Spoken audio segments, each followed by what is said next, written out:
Well, hello to all of you. We trust you're having a lovely time over Christmas with Mummy and Daddy and maybe some of your friends and their friends. Sorry we're not there with you, but our minds we are, and we love you all very, very much. I want to tell you a story actually, but before I do, you might like to know that we have a beautiful blue sky over here, and the temperature outside is 40 degrees. The swimming pool water is as clear as glass and is very, very warm. The fish in the 3 ponds, I am sure, very happy to be in warm water as opposed to cold English water. Flowers are blooming and everything is right in the world, except I'm missing all of you. Anyway, thought you might like to have a story, so this is it. It's called The 4 Wishes, and I hope you enjoy it. I trust you're all sitting comfortably, and I will begin, using those famous words. I seem to remember many times when we all snuggled up into the bed in Arethusa Cottage and you would tell me what you wanted in your story. Well, you can't tell me what you want now, but I will tell you one about the 4 wishes. So sit comfortably back and I hope you enjoy. Lots of love, Poppy and Shushada. The 4 Wishes. It was a fairly normal winter's day in the Steep Hill Cove. The wind had been blowing a bit, the odd bit of snow had fallen. However, the sun was now shining, and you could hear the waves crashing on the beach. Hope, Reef, Bo and Tiki were sitting in their rooms, either reading, painting, or catching up on their sleep after all the fun and games of Christmas. But all in all, not really doing anything terribly exciting. Suddenly, the silence was shattered by Reef as he shouted out, "Listen, girls, I know what we can do!" And with that, they all jumped out of their beds and ran into Reef's bedroom. "What can we do? What can we do? What can we do?" they all shouted at once. Reef, a smile on his face, said, "Why don't we go and try and find the cave?" "The cave?" said Tiki. "We couldn't find it last time, and my little legs were so tired from looking here, there, and everywhere. I don't think I want to do that again." Bo leaned over and touched the top of Tiki's head and said, "Come on, you're older now. Your legs are stronger, and it could be an awful lot of fun." So with a giggle, they all ran down the stairs, and it was at that moment in time that Mummy said to them, "Where are you all off to?"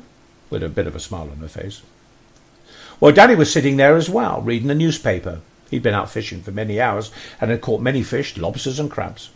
And he looked up to hear what the answer to the question was going to be. Hope, being the oldest, looked up and said, "Mummy and Daddy, we're going up to Ventnor Park to see if we can find the cave."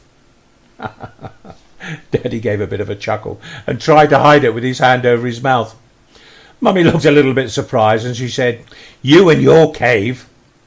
You told us all about the adventures you had before. You all have wonderful imaginations, just like we did when we were children, and I'm sure Nanny and Poppy did as well. Anyway, whatever you do, don't get lost and be back here for 1 o'clock for lunch." Quickly finishing tying up their coats, they put on their hats and shoved gloves into their pockets, that's if it got so cold, and then running out of the back door, up the back steps to the pathway to the botanical gardens. If you close your eyes, you can see them, maybe, in your mind's eye.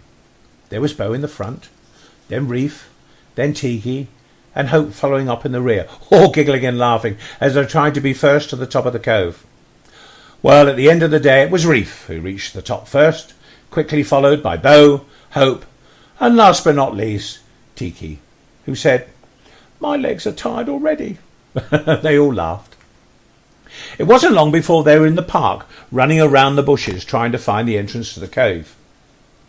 You'll remember for sure the wonderful adventure they had in the cave a few years back. Mummy and Daddy never really believed them about the cave and what had happened. But Hope, Reef, Bo and Tiki knew that it was true and were determined to try and find the cave this time.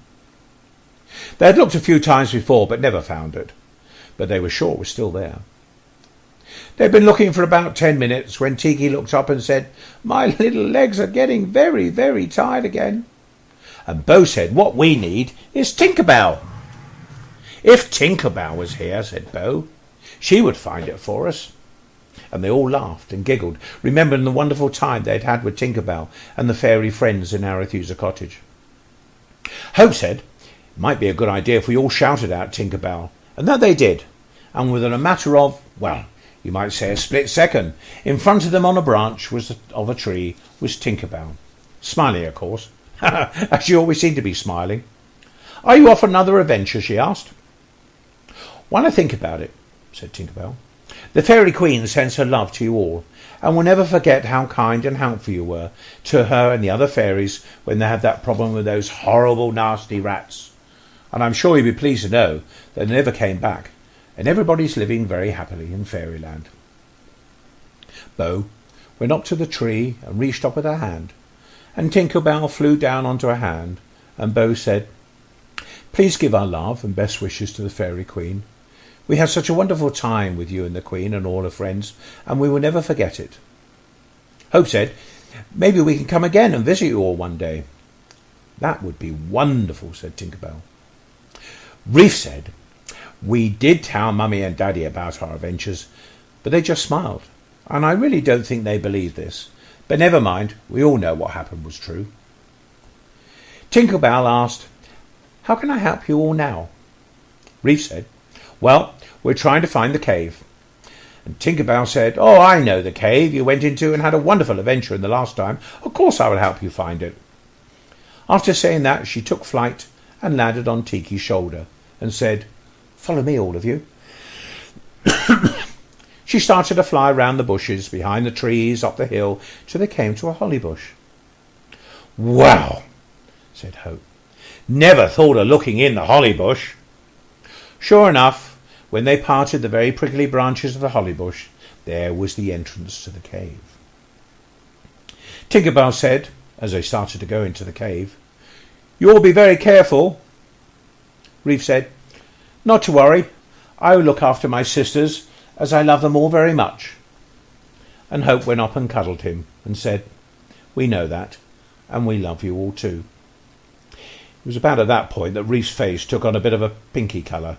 And he held Hope, Tiki and Bo very close to him and said, "I will always look after all of you." Well, all four of them took about 2 or 3 steps inside the cave, turned round, and Tinker Bell had gone. No doubt to see the Fairy Queen. And it was just at that moment in time that Bo said, "Can you hear that?" Tiki said she could. She could hear somebody saying very quietly, "Help, help." Reef and Hope couldn't hear anything at all, and they stepped a few more paces inside the cave, which was now getting fairly dark, and they stopped again. This time, Hope and Reef both looked up and said, "Yes, we can hear somebody saying, 'Help, help.'" They all started to run forward to try and help the person who was in danger. Reef told them all to be careful, as it was very dark in the cave, and he was frightened they might bash into the side of the cave. All of a sudden, they were out of the cave, and they seemed to be standing in the middle of a beautiful forest. They could all hear this very faint call for help. In fact, as they stood there, it seemed to be getting fainter, which meant that the person was now getting weaker and weaker. They hurried on through the trees to where the noise was coming, hoping that they would be in time to help whoever it was that wanted help. They looked around here and there, in fact everywhere, up in the trees, around the fallen logs, even under the rocks and bushes, trying to find out where the noise was coming from. Suddenly, Tiki looked up and said, "Over here!" And quickly, Reef, Hope and Bo went running after Tiki till they came to a little clearing in the trees, and there on the forest floor they could see what was calling out for them to help. I'm sure you can guess what it was. Can you guess? I wonder if any of you will be right. Yes, it was a... Yes, you're right. It was a little baby unicorn. Now, not many people have ever seen a unicorn because they're very special animals. And I'm sure the only reason they could see the unicorn was that she was in trouble and needed help. And sure enough, looking down, they could see why she was in trouble. Her 2 back legs were wrapped around some wire, so she was unable to walk or trot, as unicorns do. And the wire was cutting into her legs, which must have hurt an awful lot. She seemed to be just lying there, with her eyes slightly open, tears coming from the corners, as she continued to say, "Help me, please." Now, what is strange about the situation, to start with, is that they all heard the unicorn talking, but they didn't hear it through their ears. You must understand that unicorns are very special, and it was a sound in their minds that they could hear. They could hear the unicorn talking, and they all heard at the same time. Over the years, many people have hunted and killed unicorns so they can get their horn, which is supposed to be a very special piece of magic. But here was a little baby unicorn, trapped with wire around its legs, feeling very sorry for itself. Reef, being a very practical sort of guy, always seemed to carry a penknife in his pocket, and he quickly took this out and opened it up and managed to cut through the metal that was cutting into the unicorn's back legs. Bo, she knelt down and held the unicorn's head in her lap and started to say to her, "Don't worry, we will help you." Hope got hold of the ends of the wire Reef had just cut and untangled them from the unicorn's legs. Tiki was a bit upset by seeing the unicorn in so much pain and stood there and cried. The unicorn said, "Don't cry, Tiki." Now unicorns are clever, and with a bit of unicorn magic she knew all their names. She said there was no need to cry because somewhere her mummy was looking for her, and she said she would love them all to meet her mummy. No sooner had the wire been cut off her legs, the unicorn very bravely tried to stand. A bit wobbly to start with, but Reef held on to her and helped her to stand. Bo and Tiki took her front legs, and Hope, well, she pushed on the unicorn's bottom to make it stand up. No sooner had the unicorn stood on her legs, there was this loud noise behind them, a rustling of leaves and branches, and coming into the clearing was a beautiful and wonderful full-grown unicorn. They all heard her talking, and she said, "My beautiful darling, you're hurt." And looking at Hope, Reef, Bo and Tiki, she wondered what they were all doing there. She thought that maybe the four of them had trapped her daughter and cut off the unicorn's horn. The four were a little bit frightened, it might be fair to say. But the baby unicorn said to her mummy, "Don't worry, these four people helped me. My legs are all tied up. I got caught in a trap, and they heard me crying for help and came and saved me. They are my friends now." And they all stood there, Hope, Reef, Tiki and Bo, smiling. Oh dear. Excuse me. The mummy unicorn came up and lowered her head and said, "Thank you" to them all. Hope reached up and stroked the unicorn's head. Reef came along and did the same, as did Bo. Tiki, well, she couldn't quite reach the unicorn's head, so she bent down so that Tiki could touch her head as well. The six of them had been standing there in the clearing in the forest, talking for quite some time, now and again a little bit of a giggle, and Tiki sat on the floor, as her legs really were quite tired. And Bo joined her, and they both cuddled up together, after what had been an exciting couple of hours. Couple of hours? My goodness, they had to be back in time for lunch at 1 o'clock, and now they were going to be late. The mummy unicorn said, "No, don't worry. Timing in unicorn country is different from the time outside, so we'll make sure you're back in time for lunch, not to worry." The baby unicorn said, "We all know your names, but we haven't told you ours." And with that she introduced herself as Princess Pure. Princess Pure. "My name is Pure because I'm a pure white unicorn. My mummy is called Rose, because if you look at the top of her head she has a bit of pink hair." And they all started to laugh. Suddenly there was a frightening noise coming from the forest, as if there was a stampede of wild animals coming towards them. Bo stood up and so did Tiki, and Reef came and stood in front of them and put his hands out to protect them against whatever was coming. Hope had gone and stood off beside the mummy unicorn.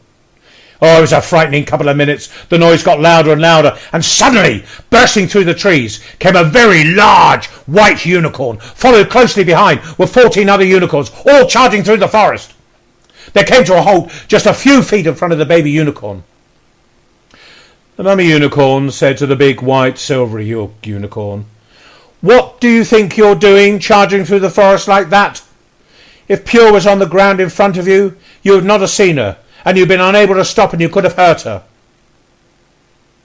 The big unicorn lowered his head and looked at the mummy unicorn and said, I'm so sorry, darling. I was so worried when I heard that Pure had gone missing, and I got some of my friends to come and help me look for her. I don't know what I was thinking. I just had to find her. Princess Pure started to walk round to the big unicorn and rubbed up against his legs. The big unicorn lowered his head and snuggled up to Pure and said, I was so worried. Oh, I love you so much, and I would hate anything to happen to you. Pure, now more stable on her legs, came trotting back to them and said, Let me introduce you to His Royal Highness King Silver. He is my daddy. And as you already know, Queen Rose is my mummy. Hope took one step forward, curtsied and said, Your Majesty, may it be your pleasure for me to introduce to you my brothers and sisters. My name is Hope, she said, and I'm the eldest. Your Majesty, my brother is called Reef, who quickly came to attention and nodded his head very respectfully to the Royal Highness King Silver. Hope next introduced her sister, who did a beautiful curtsy and smiled up to the king. And if unicorns can smile, he certainly smiled back to Bo. Then she said, It gives me tremendous pleasure, Your Majesty, to introduce my younger sister, Tiki. Tiki went running up to the King Unicorn and grabbed onto one of his legs and said to His Majesty, I'm so pleased to meet you. And she giggled away. His Royal Highness, King Silver, said, We would never be able to repay you for your kindness that you have shown to our daughter, Princess Pure. However, it is within my power to grant each of you a wish. His Royal Highness, King Silver, looked at his wife, Her Royal Highness, Queen Rose, and they both smiled at each other, and Queen Rose said, Silver, that is a wonderful idea, as we will always be grateful for the help that they gave our daughter, Princess Pure. The king turned to the four of them and said, Think about what sort of wish you would like. After giving them a few moments to think about it, he called forward Hope first of all and said, Whisper in my ear what you would wish for. Hope whispered very quietly into the king's ear what she would wish for, and the king turned to her and said, Hope, darling, I can grant your wish. Reef was next, and he went up to the king and whispered in his ear, and the king said, Reef, sir, I can grant you your wish. Bo couldn't get close to the king's ear, so he lay down on the grass, and Bo whispered her wish into his ear, and the king said, Bo, I can grant your wish as well. Tiki came running up to the king and started to whisper in his ear, and the king started, well as unicorns do, laugh, and said, Tiki, my darling, you're tickling my ear. So Tiki giggled and whispered again into the king's ear, and the king said, Giggly pops, I can grant you your wish. Queen Rose looked at her husband and said, These four need to get back in time for lunch, my dear, otherwise their mummy and daddy will not only be cross that they're late, but we start to worry about them, so we must say goodbye to them. The king looked at Rose and said, As usual, my darling, you are always right. We will lead them to the entrance of the cave, and trotted into the forest. Rose, Pure, Hope, Reef, Bo, Tiki, together with all the other unicorns, followed their king until they came to the entrance of the cave. Once again, His Majesty King Silver said to his wife, It's most important, oh, come on, stop, you silly computer.